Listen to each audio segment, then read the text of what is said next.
दोस्तों, राहुल गांधी 2024 का चुनाव कहां से लड़ेंगे, इसे लेकर आज एक बड़ी घोषणा हुई है। यूपी कांग्रेस के नए अध्यक्ष अजय राय ने राहुल गांधी के निर्वाचन क्षेत्र को लेकर घोषणा कर दी है। अजय राय ने कहा है कि राहुल गांधी अमेठी से चुनाव लड़ेंगे। जी हां, अमेठी, जहां से पिछली बार चुनाव हार गए थे और चुनावी राजनीति में जब राहुल गांधी ने कदम रखा था तो इसी अमेठी से उन्होंने पहला चुनाव जीता था। दूसरा चुनाव भी वो जीते, तीसरा चुनाव भी जीते और चौथे चुनाव में वो हार गए थे स्मृति ईरानी से। यूपी कांग्रेस अध्यक्ष के इस ऐलान के बाद से उत्तर प्रदेश से लेकर के दिल्ली तक सियासी हलचल तेज हो गई है, क्योंकि अमेठी को स्मृति ईरानी ने अपने लिए सुरक्षित सीट मान लिया था। लेकिन अब स्मृति ईरानी के खिलाफ अमेठी के लोगों की नाराजगी खुलकर जाहिर हो रही है। तुलसी नहीं बबूल है, अमेठी की भूल है, ऐसे नारे आजकल स्मृति ईरानी के लिए लगाए जा रहे हैं। अब अजय राय की इस घोषणा से सियासत का गर्म होना लाजिमी है। आइए लेकिन सबसे पहले अजय राय को सुन लेते हैं, क्या कुछ कह रहे थे आज दिन में अपनी जब घोषणा कर रहे हैं कि अमेठी से राहुल गांधी चुनाव लड़ने वाले हैं, उसके साथ साथ क्या कुछ कह रहे हैं, जरा सुनिए अजय राय को। राहुल जी अमेठी से चुनाव लड़ेंगे? बिल्कुल, राहुल गांधी अमेठी से लड़ेंगे। अमेठी के लोग यहाँ आए हैं और जहाँ से प्रियंका गांधी जी की इच्छा बनारस अगर होगी, हमारा एक एक कार्यकर्ता उनके लिए जान लड़ा देगा। स्मृति ईरानी कहती है कि राहुल गांधी अमेठी इस बार भी नहीं आएंगे, भाग जाएंगे। अब स्मृति ईरानी खुद बौखला गई हैं। 13 रुपए किलो में चीनी दिलवा रही थी, दिलवा पाई? उनसे पूछिए, 13 रुपए किलो में हमारे लोग आए अमेठी के, उनसे पूछिए, कहा था कि 13 रुपया में आपको चीनी मिलेगा और कमल का बटन दबाइए, वो 13 रुपए का चीनी कहाँ गया, जनता को जवाब दे। जिम्मेदारी सौंपी गई है, 2024 में उसका जो निस्तारण है वो दिखाई देगा, उसका रिजल्ट दिखाई। अरे 24 में भी दिखाई देगा और हर चुनाव आप देखिएगा कांग्रेस पार्टी का परचम लहराएंगे, आपसे वादा करते हैं। तो एक उत्साह है और एक कॉन्फिडेंस है, दोनों है यहां पर अजय राय के अंदर, आप देख लीजिए। और वहीं अजय राय ने प्रियंका गांधी पर भी बड़ी बात कही है। उन्होंने कहा है कि प्रियंका गांधी जहां से कहेंगे उनका पूरा समर्थन हम करेंगे। बीजेपी को हराने का बड़ा दावा करते हुए अजय राय ने कहा कि बनारस की धरती महादेव की धरती है और महादेव की धरती से ये बिगुल बजा है, जिसका असर पूरे प्रदेश में देखने को मिलेगा। तो एक तरफ बीजेपी को हराने के दावे कांग्रेस कर रही है, राहुल गांधी के निर्वाचन क्षेत्र को लेकर ऐलान हो रहा है, और वहीं राहुल गांधी ने लद्दाख के लोगों को सरप्राइज दे दिया है।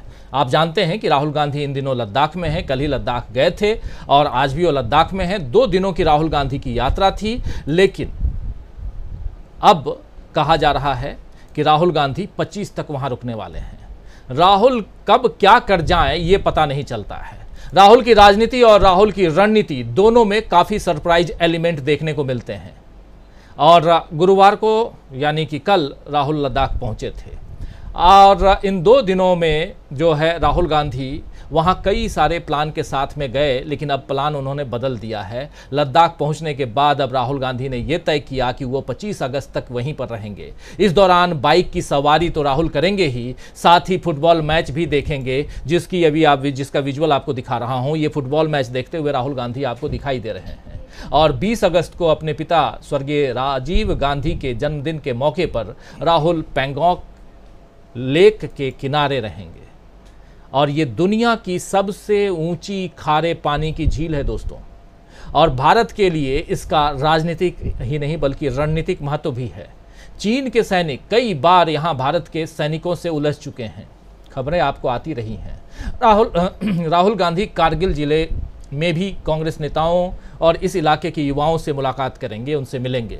ये वही कारगिल है जहाँ एनडीए शासनकाल में पाकिस्तान ने घुसपैठ की कोशिश की थी, लेकिन भारतीय सेना उसे हरा करके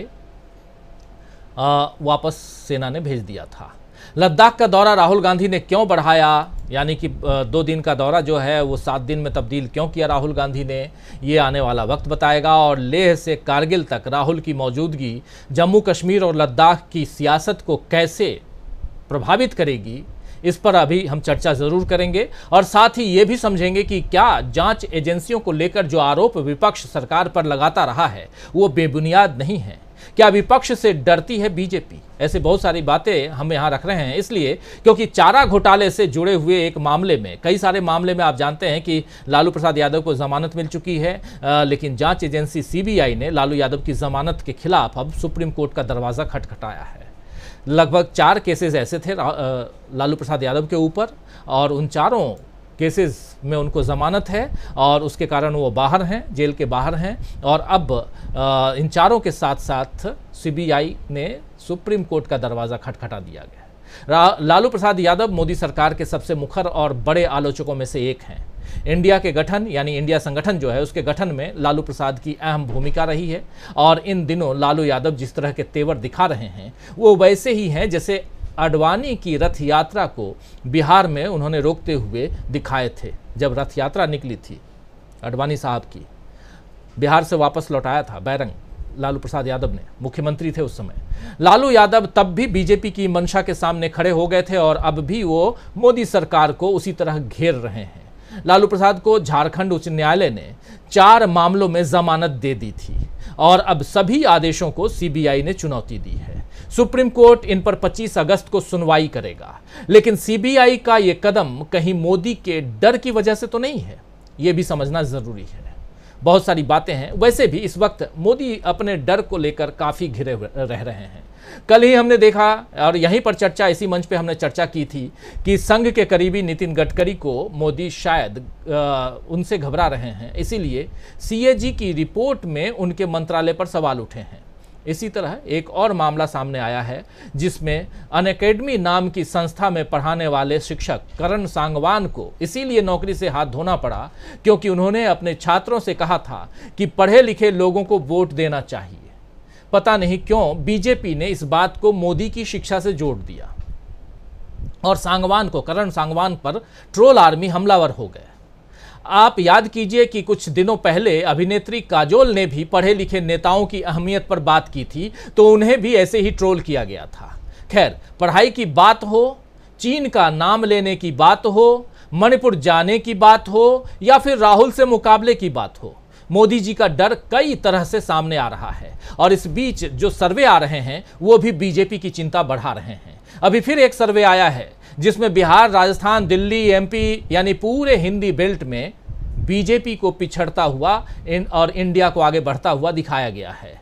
लेकिन और केवल यूपी में एनडीए के लिए अच्छी खबर है, सिर्फ यूपी में, मगर बाकी तमाम जो हिंदी भाषी राज्य हैं वहां पर एनडीए के लिए बुरी खबर है क्योंकि एनडीए वहां पिछड़ता हुआ दिखाई दे रहा है। तो क्या अब बीजेपी के लिए या बीजेपी के ऐसे दिन आ गए हैं कि उसे अच्छी खबरों के लिए तरसना पड़े? क्या राहुल गांधी की सरप्राइज एलिमेंट वाली जो राजनीति है उससे बीजेपी भी चौंक रही है? सरप्राइज एलिमेंट की बात इसलिए कर रहा हूं कि कुछ दिनों पहले आपने देखा कि राहुल गांधी ने एक वीडियो देखा सोशल मीडिया पे। उस वीडियो में एक सब्जी वाला है जो सब्जी बेचता है, नाम है रामेश्वर, और उसको उन्होंने पिछले दिनों अपने घर खाना पर बुलाया। खाना पर राहुल गांधी बुलाते हैं और आज उनका वीडियो भी उन्होंने जारी किया है। वीडियो में राहुल गांधी ने जो कुछ दिखाया है, 9 मिनट 10 मिनट का वो वीडियो है, वो तो आप देखेंगे, लेकिन उससे पहले पूरा का पूरा एक छोटा सा जो राहुल गांधी ने उसको शेयर किया है वो आपको हम थोड़ी देर में दिखाते हैं। एक छोटा सा अंश जिसको राहुल गांधी ने अपने ट्विटर हैंडल पर शेयर किया है वो आपको दिखाएंगे कि कैसे राहुल गांधी सरप्राइज एलिमेंट की तरह राजनीति कर रहे हैं। राहुल को लेकर के यूपी कांग्रेस अध्यक्ष ने जो ऐलान किया है उससे भी कितनी परेशान नजर आने वाली है बीजेपी, और सबसे बड़ी बात स्मृति ईरानी कितनी परेशान नजर आने वाली हैं, इन सब पर हम बात करेंगे, चर्चा करेंगे। लेकिन पहले उस वीडियो को दिखाना ज़रूरी समझता हूं जो रामेश्वर सब्जी वाले के साथ में राहुल गांधी लंच करते हुए दिखाई देते हैं। देखिए ज़रा। राहुल सर जैसे इंसान जो दर्द को पहचानते हैं, उन्होंने मेरी देखो पुकार सुनी। मेरा कितना सौभाग्य है कि सर मुझे बुला रहे हैं। मेरा मन बहुत उछल उछल के कह रहा है एक बार सर से जरूर मिलो। मुझे आप सर की बुला रहे हो? मेरा नाम राहुल है, आप मुझे राहुल बोलो। मुझे तो सर कोई फल नहीं मिला, मैं तो मेहनत तो कर रहे हो। सरकारी ऐसी है सर, किसी को जब कोई सरकार वाले सुनते ही नहीं किसी की। आप लोगों ने मेरी सुनी है तो आपसे मैंने अपनी गुहार बताई है। जो गरीब है वो तो खत्म होता जा रहा है, जो अमीर है वो आबाद होता जा रहा है। अपने हाथ से खाना लाना है। आज इनका व्रत है। तो फल भी अलाउ नहीं है आपको? नहीं खा लूंगी। मैं लाता हूँ। वैसे मेरी जीने की इच्छा नहीं थी संसार में। अब तो है।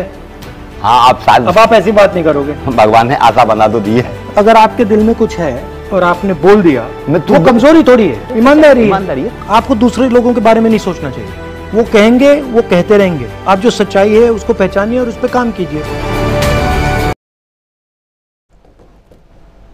तो ये आप देख रहे थे सरप्राइज एलिमेंट वाली बात कि कैसे राहुल गांधी लोगों से मिल रहे हैं। राहुल गांधी कभी गिग वर्कर्स से मिल लेते हैं, जो जोमेटो स्विगी के डिलीवरी बॉय हैं उनसे मिल लेते हैं।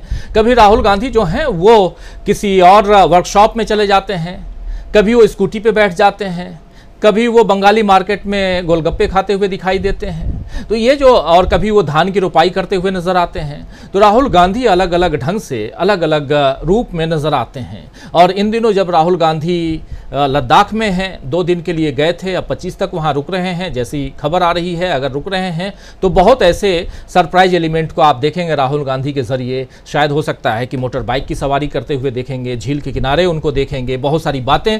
लेकिन इन सब के बीच राहुल गांधी स्मृति ईरानी के सामने फिर से खड़े हो रहे हैं। और यहीं से शुरुआत करना चाहूँगा। और डर जो है इधर मोदी सरकार का, उस डर में कितने एलिमेंट्स अलग अलग ढंग से हैं वो आपके सामने, उसका कुछ नमूना आपके सामने रख चुका हूँ।